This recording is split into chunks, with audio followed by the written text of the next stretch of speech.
The only way you can change the world is with stories.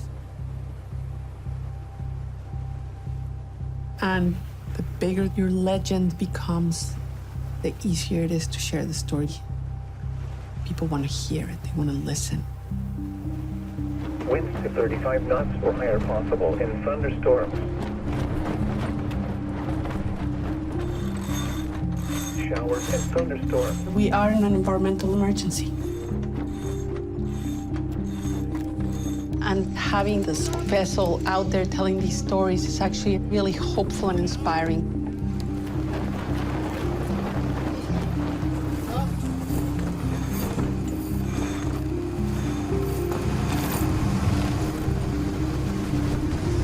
It looks like somebody just dropped a frickin' chandelier right on the ocean. Yeah. You don't realize the size and the scale of this oil rig. It's a floating city. Now we're on this mission to chase big oil out of the Bahamas, just using our cameras. All right, this is it.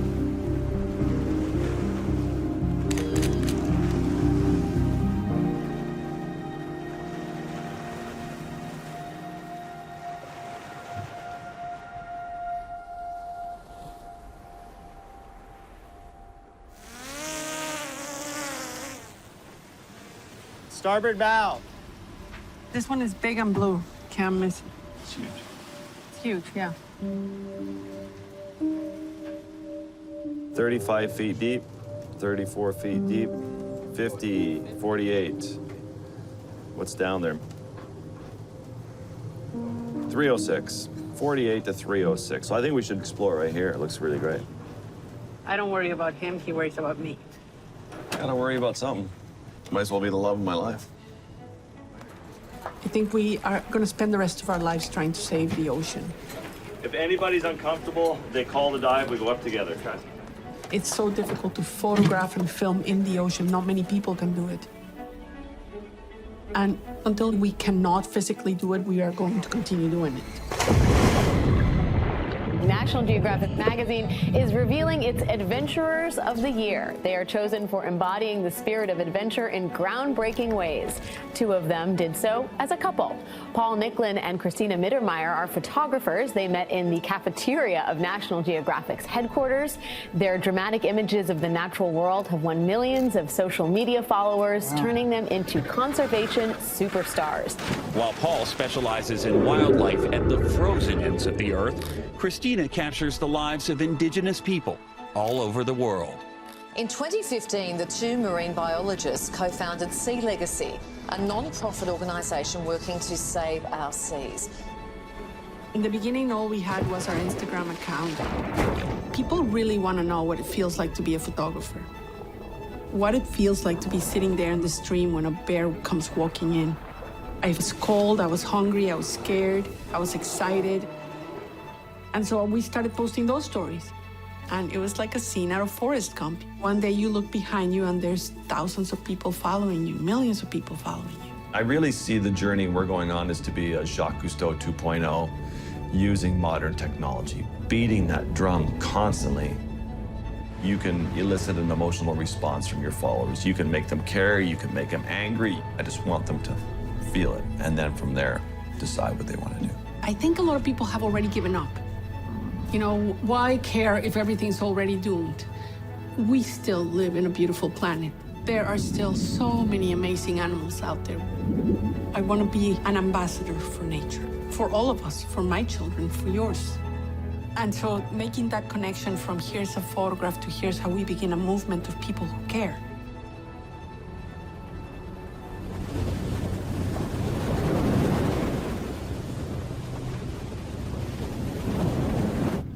Couple of nights of traveling, sailing, living with Paul Nicklen. Don't do it. All right, this is where the makeup lives. And all we need to do to be presentable for Instagram is use this mirror. Oh, God. It's a disaster. We're off to a place in the Bahamas that has pristine waters, rich abundance of wildlife, great populations of sharks. We're getting probably anywhere from 10 to 20 emails and texts a day saying, help. We have a major issue. Everywhere you look, you hear screams of help for the environment. This is nice. This is better. These are all these little simmering issues that are going on in the world. And sea legacy's become so big that we can just now go and just throw gasoline on these little simmering fires. Our hope is to take this boat around the world and help tell the stories that need to be told everywhere. This is like the adventure of a lifetime. And when we bought this boat, we basically didn't know where to start. And we could have thrown a dart at a globe and landed anywhere. But it is very difficult not to fall in love with a place like the Bahamas. It's like candy. It's gorgeous. There's beautiful wildlife. There's dolphins. There's sharks. It's a stronghold for many endangered species. But now they have an opportunity to drill for oil. There's a shallow shoal, and there's a company called the Stena IceMax that has applied for a permit. And we know what can happen when big companies drill for oil. And so our story in the Bahamas is this moment, this crossroads. You know, Sea Legacy is for the fish, and we are for the whales and for the dolphins. So our job in the Bahamas is to remind people that this is all still there, but you have to protect it. And if we can make that happen here in the Bahamas, then we can make it happen elsewhere on the planet. So we have to succeed. So we know where the IceMax is based on marine traffic. It's been at it for almost 2 months. My understanding is that they only have 12 days left. At some point, a dolphin's gonna wash up on a beach. A whale's gonna die from this. Something's gonna happen. So here's our plan. First, we're gonna photograph the giant seagrass beds that were just discovered. Then we're gonna sail looking for big marine animals, the whales, the sharks. And finally, we're gonna make our way around the northern tip of Andros and sail through the night to get to the oil rig under the cover of darkness. Great. So, A, we're gonna have the biggest body of work ever created for the Bahamas, underwater and above, that showcase the beauty of this place. And to contrast that, we're gonna have Goliath. Yeah. But first, let's get some epic, beautiful footage.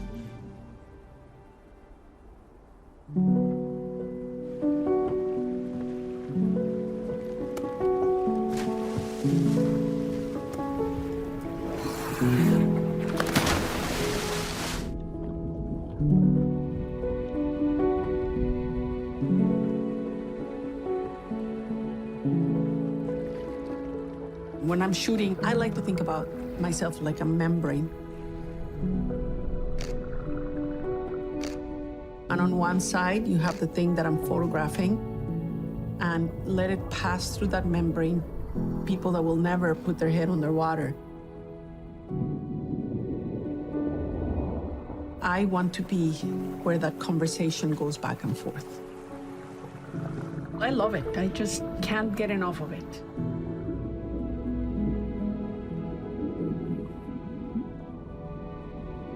I remember my dad coming home from work. We were still living in Mexico City, so my brother must have been 8 or 9, and I was probably 6 or 7, and I was already fascinated by the ocean. You know, I just loved it. And he brought home a book, and he had it like wrapped in newspaper, and he opened it up, and it was Jacques Cousteau, The Underwater World. And he gave it to Freddie. And I was like, why to Freddie? You know, I'm the one who cares about this stuff. To this day, I cannot fathom that my dad never even saw it, you know, that the gift was lost on Freddie. I would just sneak into my brother's bedroom after he got bored with it, and, you know, I would look, I still have the book. I think we do this to girls, you know, we raise them to believe that somehow opportunities are better given to boys, that some things are not for girls. I grew up like that. So many of my girlfriends, equally interesting, equally curious, they did nothing but stay home and become housewives. That was the expectation. I remember my dad saying, you know, who's gonna wanna marry you if you go work on a fishing boat? Who's gonna wanna marry you? Really? I was able to redeem myself years later, you know. I went to university in northern Mexico. I wanted to be a marine biologist, but the only thing they had was fisheries biology. That sounded close enough to me.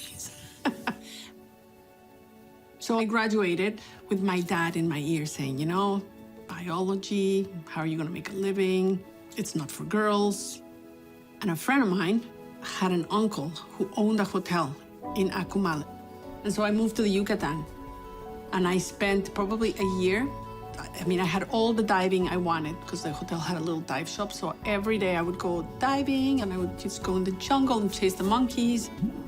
And towards the end of the year, there was a hurricane. Scientists came through the hotel and they stayed there and they offered me a job, Conservation International. And so I moved back to Mexico City and I started working in conservation. Can you imagine?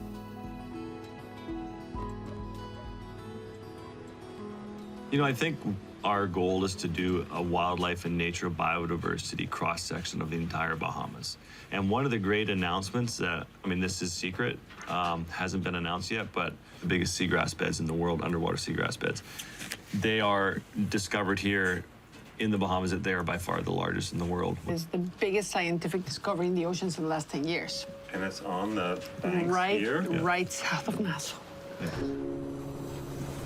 If you go to the Bahamas, you think of the beautiful ripples of white on the sand, on the ocean floor, the crystal blue, clear water. So if I said to somebody, wow, you should care about seagrass, they'd be like, yeah, okay, whatever, I'm tuned out already, right?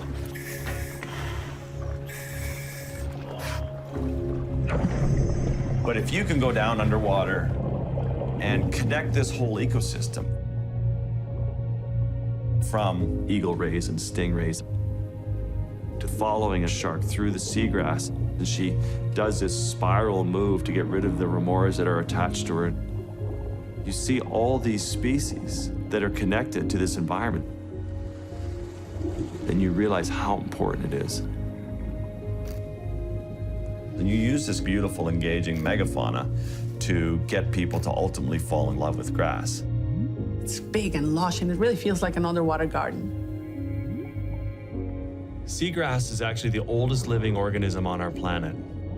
CO2, carbon goes in, oxygen gets spit out. Those are the lungs of the Bahamas. So whenever someone says every second breath you take comes from the sea, that's what we're talking about. I just don't think we appreciate the importance of little things like the roots of the sea. Doesn't look like much. It might just be the solution. You want the secret? Well, nature's been doing it for 4 billion years. You're gonna put that at risk so 4 or 5 guys can get rich on oil. Where we're trying to head is where the Sten ice max is down right here. People are like, well, drilling's in the deep water. Well, so are the whales, you know? People don't realize the power of the most sophisticated oil drilling at the biggest scale, right in the middle of a whale migratory corridor. If there was an oil spill in that area, Oh, it would all go wash up in Florida. that oil would go right instantly into the Gulf Stream. It would be along the entire eastern seaboard of the United States.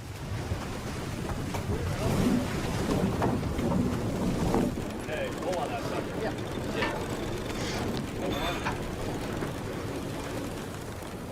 How are you? I'm great. How are you? I'm fine. I'm looking at the snow, and it's about 6 inches. And so I'm looking at what boots I'm going to wear. And you?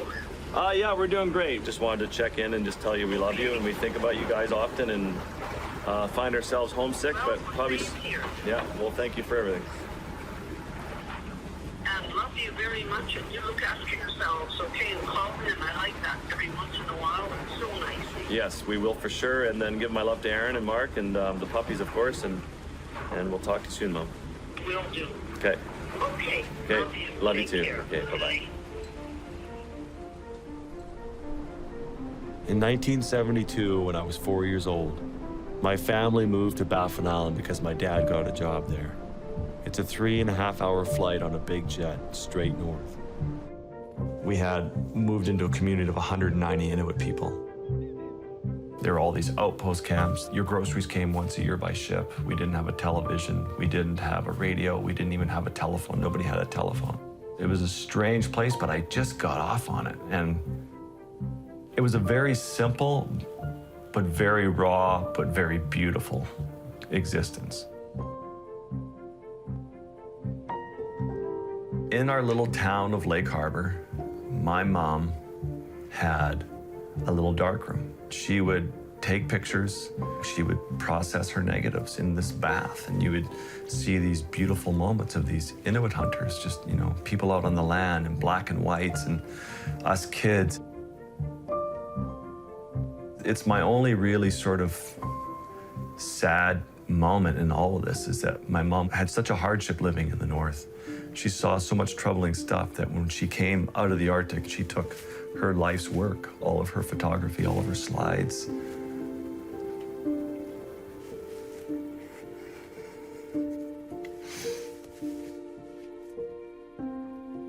She took this whole journey we were on and just burned it. She took gasoline and just burned it all.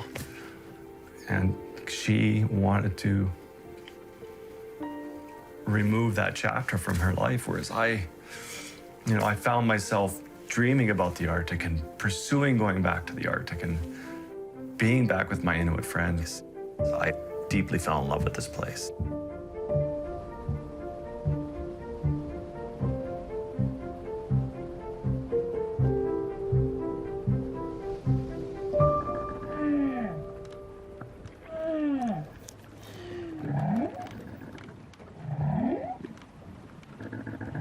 Let's do 10 o'clock.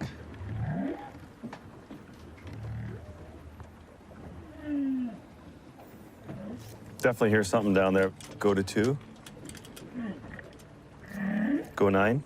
I thought it was just the microphone, but it disappears at like... Exactly. I think that static is, whales, deep. So it's working, which is the good news. If those were whales, they'd be 6, 7, 8 miles away. I think we'll just go another 1 mile north. Can I listen? Mm-hmm.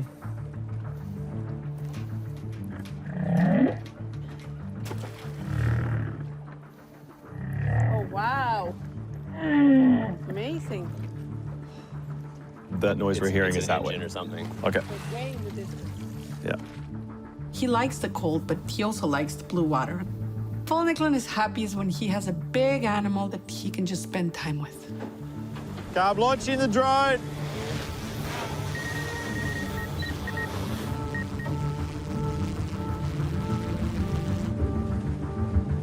Shelton, I'm gonna do a big arch to port and come around. Okay, yeah, I'm scoping the whole area. I can't see them.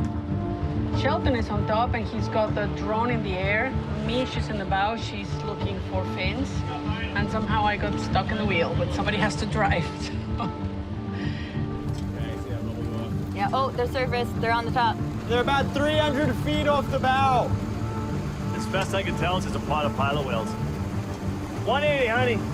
Let's do it. Last light of the day. Turn off the engine, just press the big black stop button. Okay, we're stopped. Okay, going in. Good luck.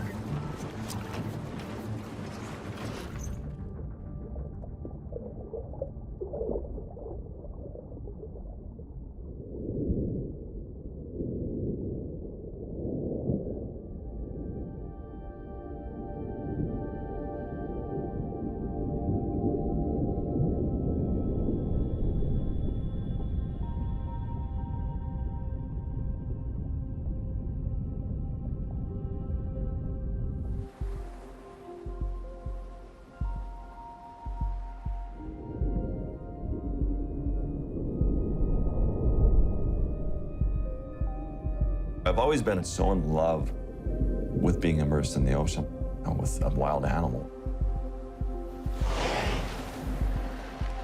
I think it was second year university. One night I'm waiting for a friend to go study and I click on the TV for a second. But here, the water is clear and the orcas linger near us. It's these 2 divers in the water and these orcas come up to them and then swim around them and the orcas disappear into the depths. Disappear into the haze below us as if departing. And they come back up, each with a shark in their mouths. She parades before us like a cat proudly displaying a mouse. And they circle around Jacques Cousteau and his team and then disappear. And I was just like, that's what I'm gonna do for the rest of my life. I know exactly what I'm gonna do. That's it. From that minute on, I was obsessed. I was all in. I was failing almost every class, and I just basically lived underwater. I just took down my camera and I shot and I shot and I shot 3 to 4 times a day, every day, and my bedroom was full of wet dive gear and it was just foul.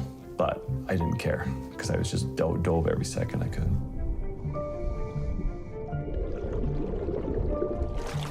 I remember I went home, my neighbor was a photographer, and he's like, let's do a slideshow at my house. I was so proud, and I put these pictures up on the wall, and my dad said, I think this is an absolute waste of time and money. Why would you waste your time doing this? And I was just like, ugh. The hardest part was emotionally, I think everybody telling me, including my parents, my friends, my coworkers, you are gonna fail. And so I was mad at the world for telling me that I couldn't do this. So I packed up my gear and I went to a pilot and I said, I need you to drop me off as far away from civilization as you can. And I said, if I'm alive in 4 months, I will be at the Arctic Ocean. I'm just gonna live out here alone with animals. Took 300 rolls of film. And I remember standing on the barren lands after probably a week of being there. I was lonely. I kind of wanted to go home. Like, what the hell am I doing? And everybody's right. I am a failure. And I remember just screaming one day until my lungs were just raw. And it was after that that I sort of just settled in. And I went from that to being almost panicked that this trip wasn't long enough. I only had 3 months left and I had to make every second count. I lost 50 pounds. I kind of became like a wild animal. I could see forever. Like, your senses become so in tune that it became like this drug to be out there in nature. And when the trip was wrapping up, I was just horrified, sad that it had to end, And my now ex-wife came in for the last 2 weeks of the trip. And, it was, I remember being very frustrated with her that she couldn't see. I'm like, the musk oxen are right there in front of you. And they were like probably 7 miles away. She kept saying, I can't see him. And that was kind of my transition into the next chapter of life, just to use all that I'd learned from the Inuit, my survival skills, and to just think about life, what was next. He's a very good outdoorsman. He's a very good survivalist. And that allows him to do something that a lot of photographers can't do, and that is showing us intimate nature. So for him, it's not enough to have a telephoto lens and be 200 feet away. He has to be this close. I've never been naive enough to think that I have a special relationship with animals, but I do believe there's a wildness to me from spending so much time with them that I give off an energy and a vibe around them that they can work with it. And so when you look at his photographs, you feel like you are in the photograph with the animal. I've had 1,000-pound bears sleep against my tripod, which is also touching my leg. Wild leopard seals come up within 2 feet of me. So that's what makes Paul Nicklen one of the greatest photographers of our generation. He's shown us nature in a different way that is intimate and really present. Mama, little baby. Amazing. Oh my God, look at The him. next guy's even closer and sharper. There's a good pass. Yeah, mom and a baby. It's dreamy, right? Very beautiful. Dream, backlight feel to it. Nice. I Then I like got- the reflection on top. yeah. It's gorgeous. There's an Inuit expression that Paul taught me. They say tushu, which means I'm happy for what you have, but I want it for myself too. So I have tushu. I think I had a lot of practice finding my space next to someone like Paul because I was married for 20 years to Russ Mittermeier, larger-than-life adventurer, explorer, and scientist, and the president of Conservation International. I had my first child when I was 23.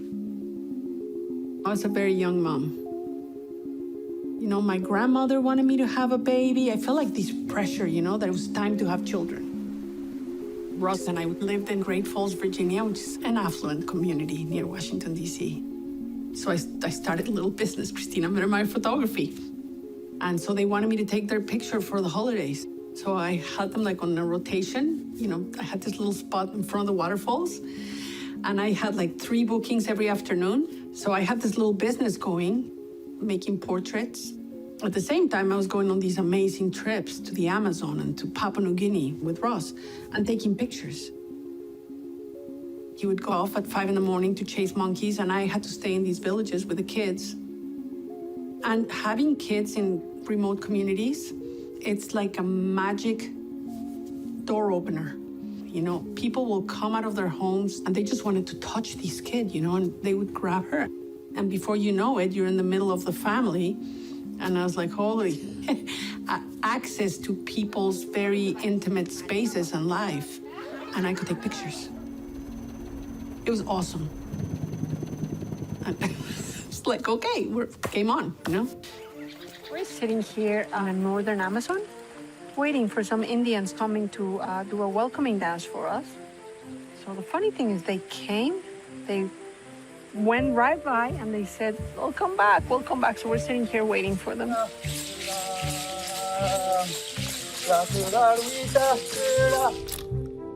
She always surprises me. There's always something there that is just different and beautiful and fresh. Like what I can do with animals, where I'm relaxed with them and things happen for me with wildlife. She's like that with people. I've spoken to women photographers who think that being a woman is a disadvantage. For me, it was like a superpower. You know, you are just non-threatening. You know, people don't care that you have a camera. You're a woman. And I realized, you know, if I focus on this aspect of humans and nature, maybe there's something that not many people are doing. And I think that's a very big difference between male and female photographers. For me, it's about the relationships. You know, the photographs I want to make are about the mother and the baby, or the, you know, the connection. For a lot of the men, it's about the action, the bear, the shark.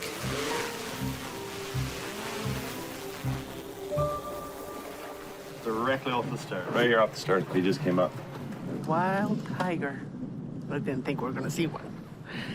Amazing.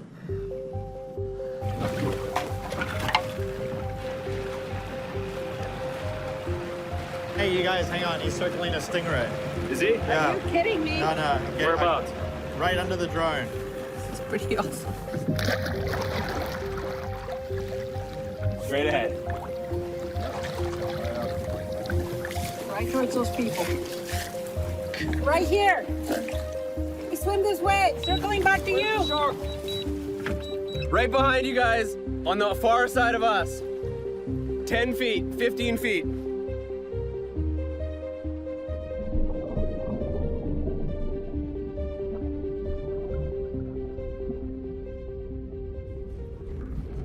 That ray, its tail's been cut off, but he's about 5 feet long. Do you think that stingray is dying? Yeah.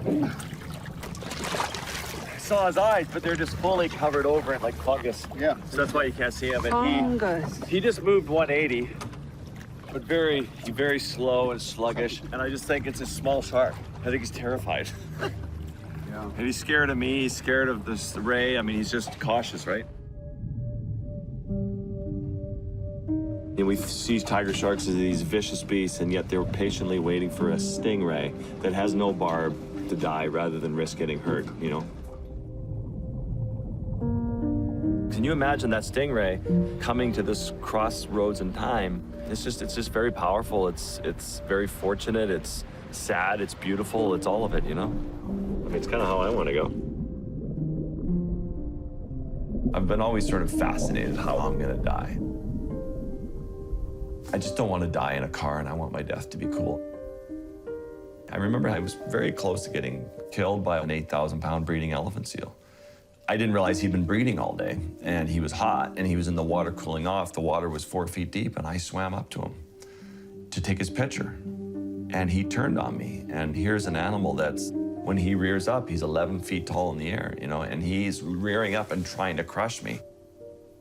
The only defense I have, every time he tried to bite me and his teeth are, you know, 4 inches long, I would just shove my housing in his mouth and just push off, and I'm alone, you know? And it was kind of calming. I'm like, so this is how I'm gonna die. I remember having that thought, like, oh, so this is it. But finally I took my snorkel out of my mouth. I went, John! I yelled, put it back in my mouth, boom! He just kept coming after me. And finally I crawled out on the beach, but you know, my arms were just swollen from the impact. I think he has a very different threshold for fear than I do. So he is able to tolerate a lot more risk than I can. I just like those raw moments where animals are in control. I just feel very alive when I'm vulnerable and uncomfortable and a bit scared.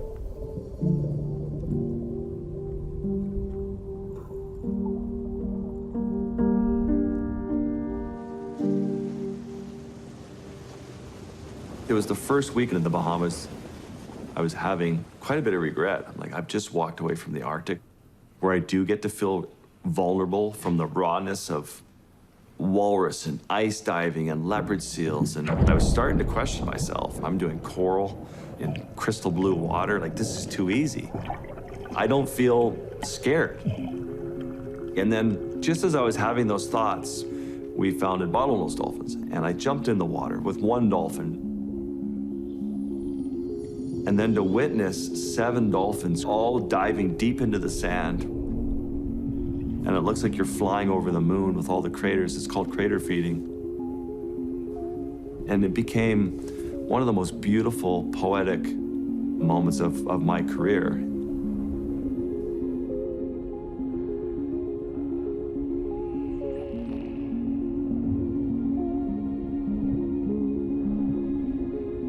And the tagline came up to me that this is the only drilling that should be taking place in the Bahamas.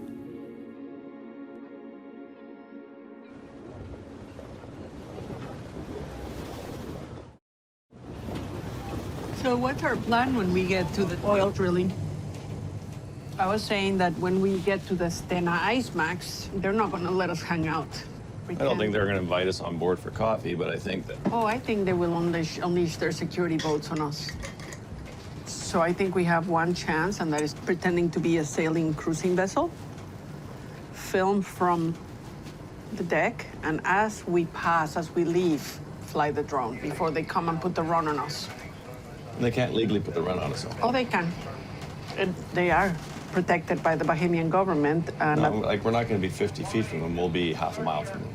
Okay, just know that we risk getting kicked out of the country for harassing the boat.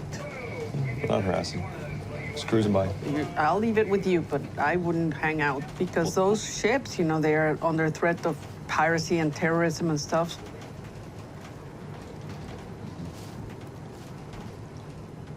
You know, we very seldom fight. I wish we had a more healthy fighting life. We don't fight, but we disagree. So then going back to like that moment when you met Paul, you were in the room for the first time. What had brought you into that room? So I was going to these nature photography conferences. Ross would keep the kids and I would travel to meet other photographers. It was so intimidating. They all had their portfolios and these big binders, and I had nothing. I had 10 pictures of indigenous people that nobody wanted to see. So I was nobody, but I would raise my hand and I would say, you know, could we, you know, perhaps think about contributing more of our work to environmental organizations? And I was basically told to shut up and sit down. Like, yeah, we don't do environment here, little lady. A lot of photographers had a really hard time connecting the dots between their work and the conservation outcome. I was trying to tell that story for them. I was living in Whitehorse, Yukon. A friend of mine came over and he goes, there's this big organization being launched, the ILCP, the International League of Conservation Photographers, and this woman named Cristina Mittermeier is launching it in Alaska, and I'm going, I've been invited. And I'm like, wow, and I became sort of instantly jealous, and so I hadn't met her yet. And then it was probably 6-7 months later, I was back at National Geographic for meetings, and there was Cristina Mittermeier. We were in one of those meetings that National Geographic does for the photographers, and it was my first meeting. She looks beautiful. She's in this sort of Mexican, the bracelets and the long skirt and that very Mexican flair, and there she is, looks just like, to me, Catherine Zeta-Jones. And there was an empty chair next to me, and Paul walked in, all Canadian. He was wearing plaid and corduroys, and he was really cute, and I was so nervous. And she goes, hello, I'm Cristina Mittermeier. I want you to sit next to me and flirt with me. Those are the first words out of her mouth. I've learned that she says crazy things when she's nervous, so she was nervous to meet me. I was nervous to meet her. And by that time, I knew that Ross and I were not going to make it. You know, it's one of those where after you've been married for about 15 years, you start making a plan. It's like, you know, but I'm still young. I don't want to be here 10 years from now still feeling this way. And Paul was on assignment in Mexico, and I remember I was driving my kids, and I'm on my cell phone, and Paul, you know, I said, I need some of your pictures for this press release. And he said, talk to my agent. And she's like, yeah, Paul's gonna need to be paid for these. Oh my God. I was like, how can you call yourself a conservation photographer and you cannot even, you know, allow the use of your images for a press release? I was pissed, I was furious. So I think in order to make it up to me, he said that he would come on an expedition. We were documenting the Yucatan Peninsula and just how quickly it's changed. And so I put together a team of 20 photographers. I said, I'll be Paul's assistant. I'll pick him up from the airport. And of all the photographers, he was the most difficult to work with because I knew he didn't want to be there. We ended up shooting together for a week. I'm diving in these beautiful cenotes in Mexico.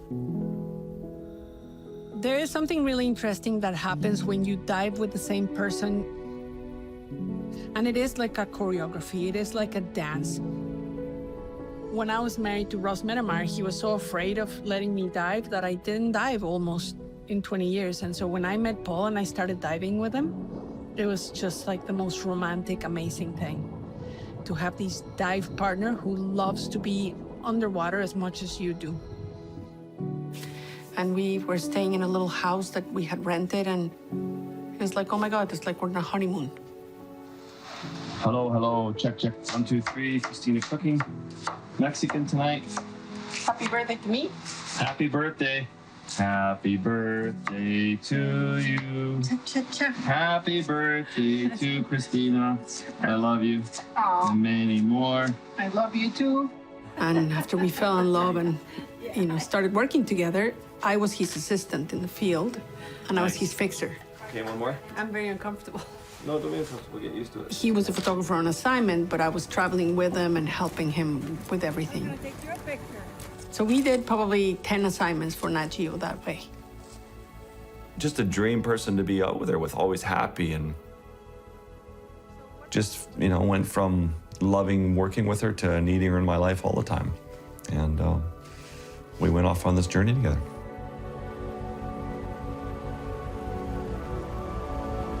Paul was the first person to really look at me and say, okay, you want to be a photographer. Like, until then, I was fighting for it. And he was like, no, you are a photographer. You're really good, too. It's amazing when somebody says that to you.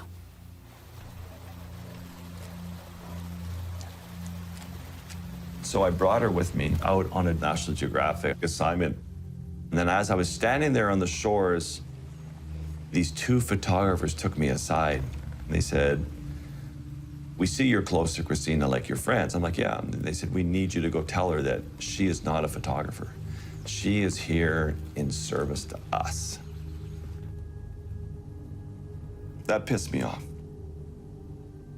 I mean, there's like this contract between a photographer and an assistant. You're not there to shoot. You're there to facilitate his story. No, I trigger some people, you know. I trigger a certain kind of man, a man who then has to scold me or school me or tell me what's what. They're all trying to bring her down because photographers are like a bunch of hungry wolves. And I think being a Mexican woman living in the United States, she got a lot of that, you know. Yes. Cristina, you're the best president-elect I know. I don't expect a recount. I just was so in awe of her determination and power and perseverance and her leadership, and photographers were following her. And my marriage had sort of been over for many years. It became just more of a decision. I'm going to go do conservation, you know, with this other woman who's on fire, you know, and we're gonna go fight for this planet. That's all we're gonna do for the next 30 years. I think the biggest gift that Paul has given me has been that confidence that I do know what I'm doing, and maybe I am good at it. Yesterday, you were an amazing captain. I captained it. You did. You're captain.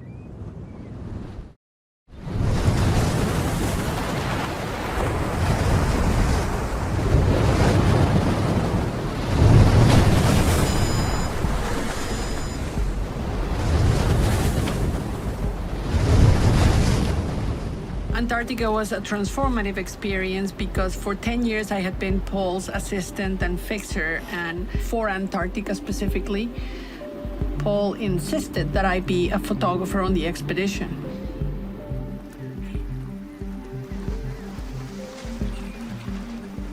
You know, I never wanted to be the National Geographic photographer. My ambition is to do conservation. But it was like, wow, you know, what an amazing privilege and honor to be asked. I was the only woman on the expedition, and I was kind of half expecting for the men to mansplain things to me and tell me how to do things, but they didn't. They were amazing. They were like, okay, Cristina, you're on splits. You're going to be in the water all day. See you at dinner. You know, and it was like, okay, I'm on my own. It's fantastic. You got all these chicks, these chin straps, Gen 2s, the delis, they're all going to sea right now. And the leopard seals are here to pick them off, and they feed all morning and then they rest all day.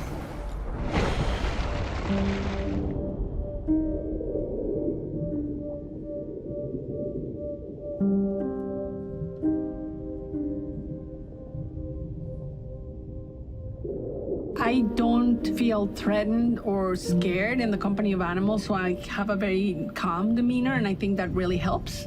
And I spent about an hour and a half, first with one and then with two, and at some point there were 5 leopard seals around me. Wonderfully curious, photogenic, super interesting animals. And I was trying to make a split photograph of a leopard seal and an iceberg. Hey, Peter, think about getting people up. They're getting a little aggro. Good. Guys. They come out of nowhere. That's why I'm yelling. They're coming. It's like a ghost. So beautiful. Woo! Yeah, baby. Yeah, baby. Well done, guys. Well done, guys. Thanks, buddy. That was awesome. That was unbelievable.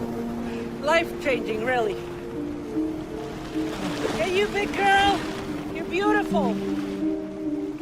So yesterday I was trying to photograph this little lonely penguin on the iceberg. And as I was shooting there, you know, all of a sudden I saw 1 leopard seal come by, and then 2 leopard seals come by. And pretty soon there were 4 or 5. So I want to try to do that again because they were catching penguins right there. You know, I got a little concerned yesterday when I heard you were in the water alone with 5 leopard seals. They are amazing animals. They're like big dogs. They're super cool. They're a lot of fun. They're probably the most beautiful animal you'll ever watch underwater. But 5 of them together, I mean, they're nature's coolest killing machines. I mean, one wants to mess with you.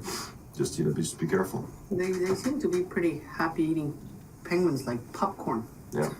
There's a lot of food for them, but still, I mean, it's not a given that it's all going to go 100%. I have almost lost Cristina on a dive once, and it was just an awful feeling, like sickening. And, you know, so I think that my safety barometer, that gray line there, you push your limits of what's right and wrong, what's safe and not safe, that line has come way down for me, because I look at it through, like, if I'm dead, I'm dead. If I lose Cristina, then you have to live with that. I'm always keeping an eye on her. I never wanted to be sort of patronizing or too protective of her, but I'm very protective of her. But, you know, who am I to say I do this and you can't? You know, we're equal out there. I'm very happy that I was able to do that story. Forevermore, I will be able to say that I'm a contributing photographer to National Geographic, and that is a huge deal to me. I now know that I am at the top of my game and that I have what it takes to produce the kinds of stories that move people. And I am happy that I get to create this content now for Sea Legacy and for this conservation work that I'm going to do until I die.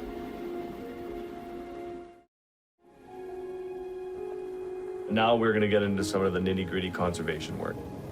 My understanding is we're 115 miles away from the ice max, right where they're drilling. So are we going to come in direct at the ship, sort of hard and fast, or are we going to come in timid and shy from the distance and get some drones in the air?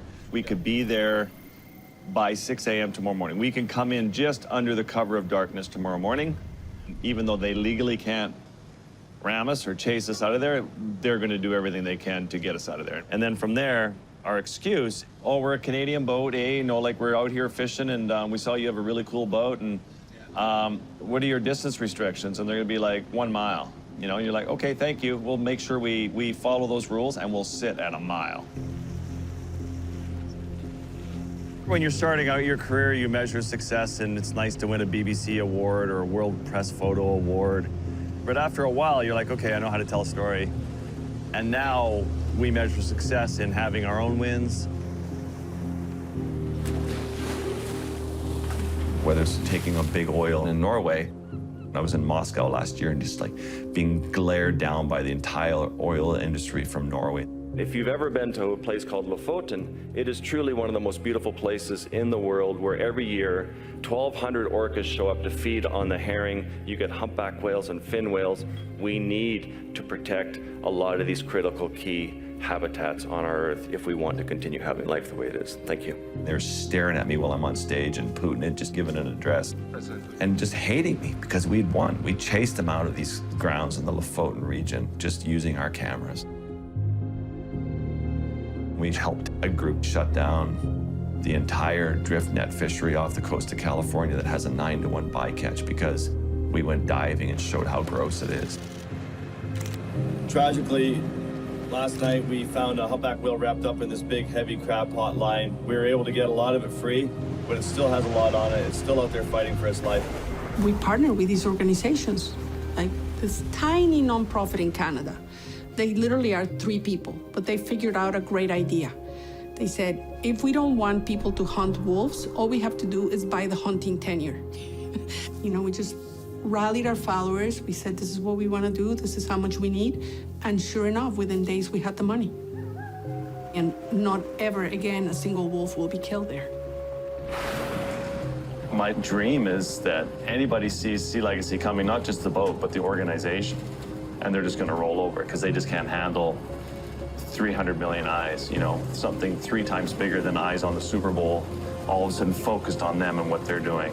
That excites me.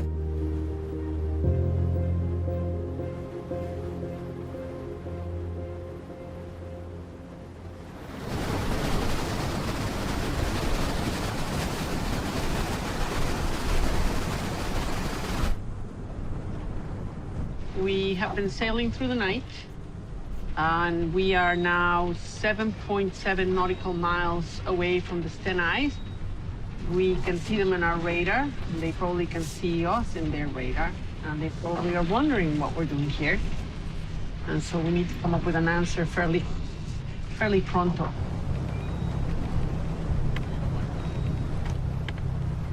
Okay, coming down.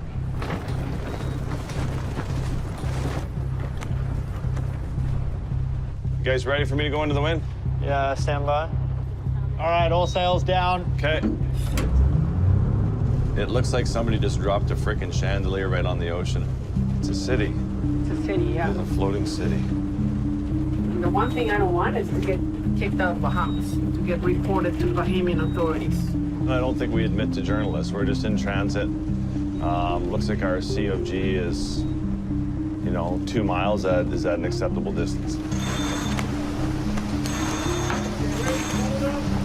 Are we close to, I want to change our course here pretty quick.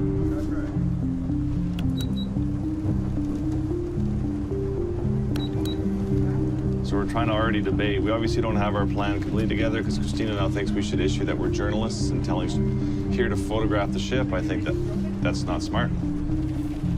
Then they're going to get really obviously suspicious. I'm going to alter course as if we're going to miss them. I mean, imagine the radio call going right now to Bahamian Coast Guard. I think lying is not the best policy. I think it's just better to tell the truth and see what they say. Do you really think you can get a great shot with a drone? You think 2 miles can get you there? What's 2 miles in meters? 3 kilometers. 3 kilometers. 3.2 kilometers. Like 2 is as far, especially in, like with a bit of wind like this. My goal is you that get there, have like 10 minutes to shoot, and then turn. My goal is that we have this angle, 2.4 miles, and by then we're going to be in radio contact. Too dark. See legacy 1. See legacy 1. Paul, you want to Wait, take wait, it? wait, wait, wait, wait, wait, wait, wait, wait, wait.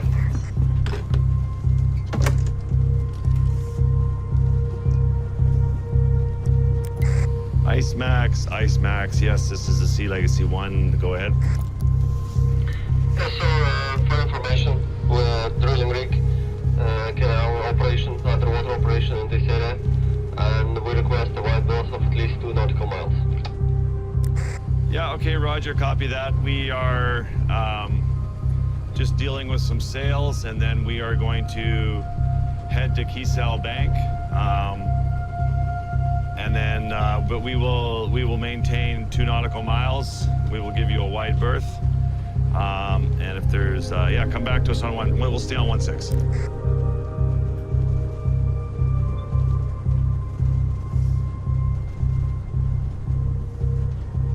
Yeah, okay, Captain, thank you very much. Appreciate it, yeah. Yeah, okay, copy. Thank you. 2 miles. We got our number. Okay. So that means 1.8. That's the number we wanted. Perfect. All right, this is it.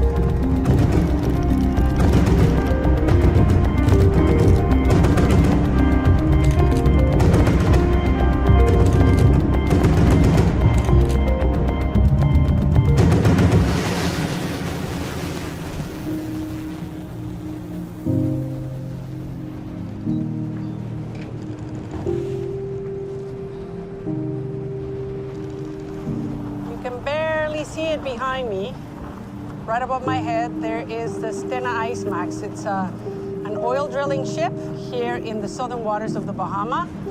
My hope is that there's no oil and that they just give up and go home. But if they do find oil, then we have to create a case for a better alternative, building a blue economy, a future that's more sustainable for Bahamians and for the world. I love the irony that they have a polar bear with ice written on their ship, and this is the one thing that's ultimately destroying the habitat of polar bears. You know, there's not much else we can do. We've already been issued a 2-mile alert by these guys. If we want to fly back and we want to keep working in the Bahamas, I think we're going to have to be respectful of that, unfortunately. So good. I want to see the last car. Wow, that is nice, Shelton. I think I'd do like a...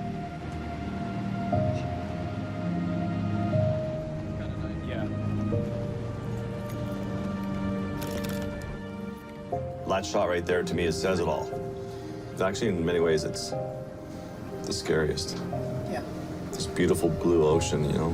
Look at the slick coming off the boat. Is that oil or is that sand or sediment? What is it? It's pretty shocking that something that big is here. Drilling.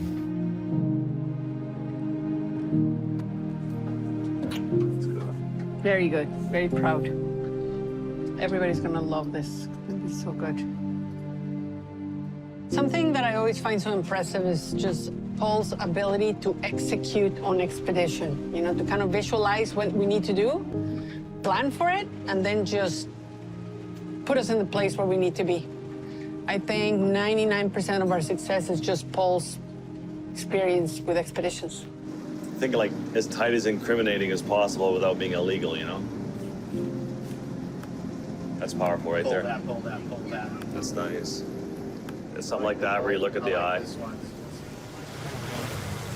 Okay.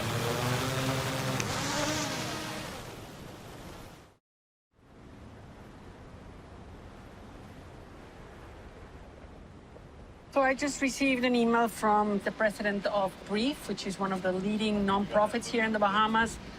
They have been spearheading the effort to get oil drilling out of here. Whilst they will encounter oil, commercial volumes of oils have not been proven at this well location. Drilling has now ceased and the well will now be permanently plugged and abandoned. And we need to push now for permanent protection from oil drilling in the future. This will send a message to the world that we take the protection of our environment seriously, that we care about the current and future well-being of our people, and that we are serious about building a climate-resilient future. And I think the country is celebrating. Yes, yes, yes. You never know how these campaigns are going to go. You know, maybe we all get to be heroes in this case. But we're going to keep gathering the assets that are going to allow us to keep that narrative on going in case they do rear their heads again. 300,000 views in 2 hours. We're going to hit 1 million views and probably 10,000 comments, which will be one of our more successful engagement posts in a long time on something that's really important, so people can sign petitions and put their name and voice to it. And I think on a bigger thing, you know, it keeps feeding people with hope. Change is possible. Change is happening.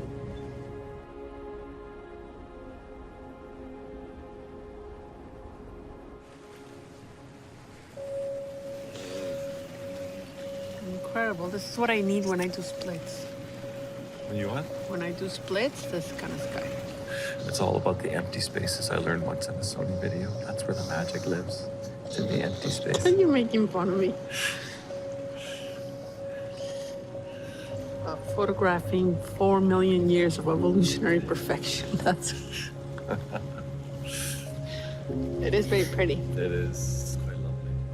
I've always been in awe of her, and definitely in love with her since the first time I met her, you know, when she said, "Come and sit next to me."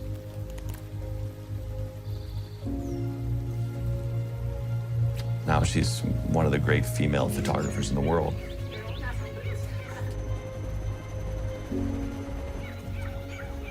And I'm excited to see what happens with her next. This is a great scene. I want to make stuff that really transcends. Something bigger than itself. You know, compelling and poignant. It's the work that I am going to do. Because I have to. Because how can I not?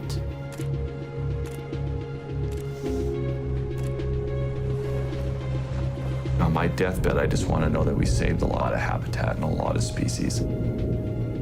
The more I go on this journey with Cristina and the more we have the work with Sea Legacy, the more responsibility I feel to tell stories. When you have the cameras, you get to control how the story ends. I think being out in the water and being a beacon of hope, of inspiration, I think is really important. I don't want to move to Mars. I have no desire to go live in a friggin' glass bubble. We are living in heaven. To think that there's been 4 billion years of evolution to arrive at this moment of perfection where, you know, this place is just beautiful, where we can swim in crystal clean water and we're surrounded by grizzly bears and black bears and there's whales that come up to you and it's here and now.